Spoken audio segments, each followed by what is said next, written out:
Welcome to this explainer. We're diving right into a pretty grave journey today, looking at exactly how the fragile post-World War I peace order completely shattered and ultimately dragged the entire globe into the deadliest conflict in human history.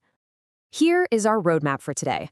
We'll start with the roots of global conflict, move through aggression goes unchecked and the failure of appeasement, hit the spark of war, see how Europe stands alone, and finally conclude with a lasting global legacy.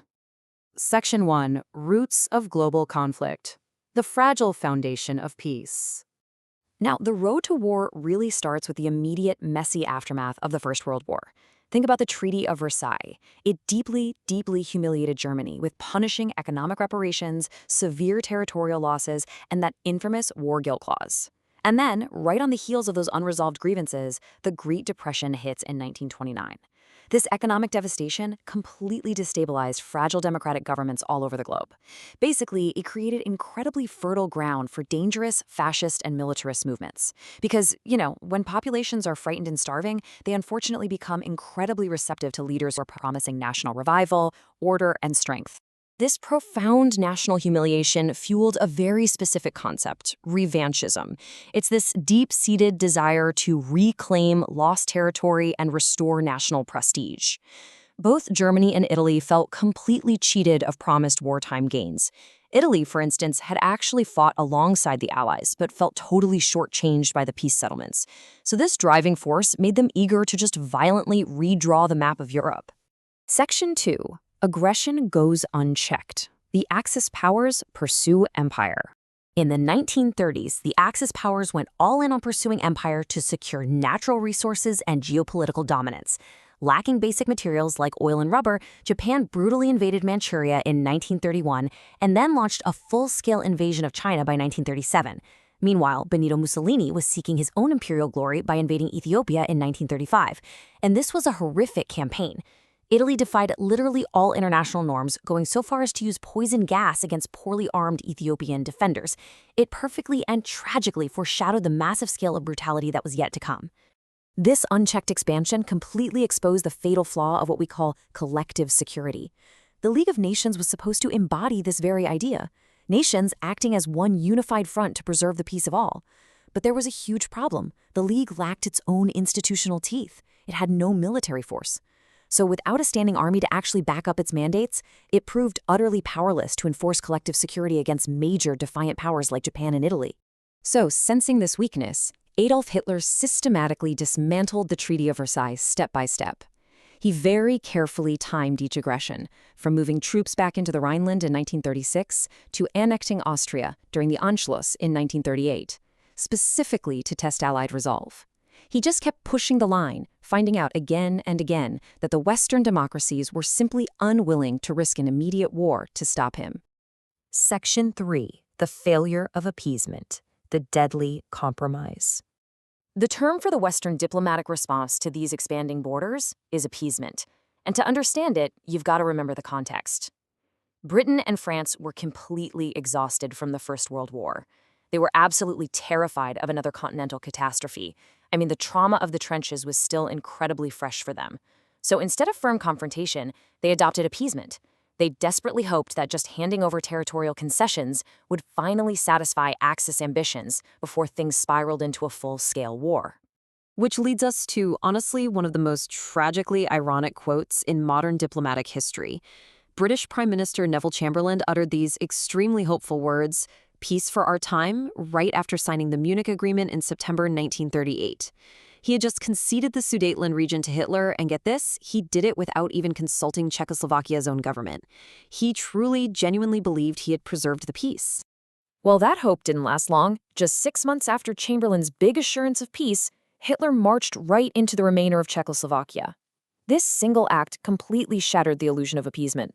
It proved, once and for all, that making concessions to an aggressive power doesn't actually prevent conflict. It just emboldens the aggressor and accelerates the path to war. Section 4. The Spark of War. The Point of No Return. Talk about a masterclass in cynical realpolitik. Totalitarian diplomacy reached its absolute peak in August 1939. Nazi Germany and the Soviet Union, who were supposed to be fierce, mortal ideological enemies, totally stunned the world by signing the Molotov-Ribbentrop Pact. Now, not only was this a non-aggression agreement, but it actually contained a secret protocol dividing Eastern Europe into their own respective spheres of influence. This move freed Hitler to act in the West without looking over his shoulder, completely eliminating the fear of fighting a two-front war. With his eastern flank secure, Hitler unleashed a devastating new military tactic on September 1st, 1939, Blitzkrieg, literally lightning war.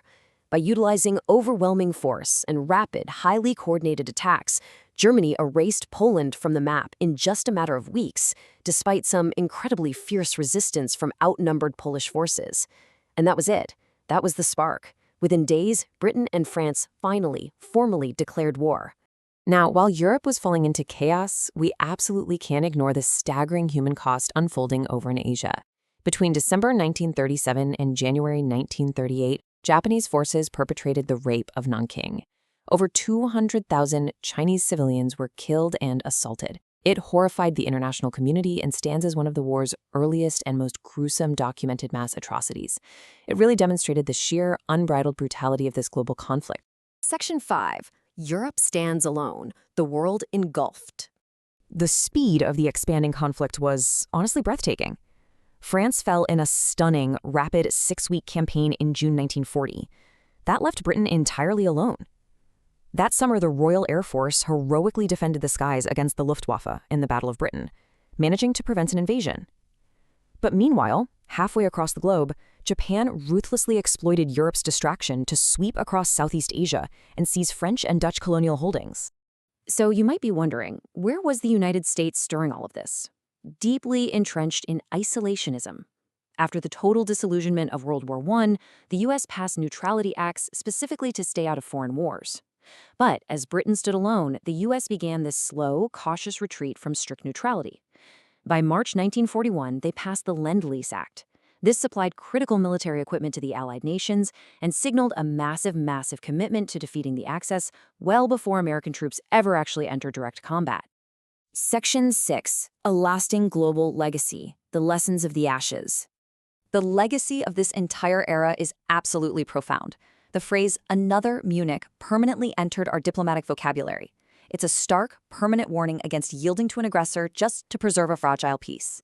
Furthermore, the world recognized that atrocities like the rape of Nanking were foundational examples of state-sponsored war crimes. This laid the critical legal precedent for actually prosecuting military commanders in international tribunals, like the ones eventually held in Tokyo. And finally, all those broken secret protocols of the 1930s totally exposed the cynical reality that diplomatic agreements made without real force behind them are, at the end of the day, just paper. Convinced that the catastrophic failures of the interwar period could never, ever be repeated, Western leaders realized something crucial. True collective security requires actual, formidable military backing. This direct realization literally birthed NATO in 1949. The North Atlantic Treaty Organization was designed as a permanent defensive alliance, ensuring that the tragic powerlessness we saw with the League of Nations would remain firmly in the past. So, as we look at the shifting global map today and listen to the modern language of diplomacy, we are left with a massive question to ask ourselves. Have we truly learned the lessons of Munich? Or are we destined to repeat the catastrophic compromises of our past? Thank you for joining me on this deep dive into history today. Keep asking those hard questions and keep exploring.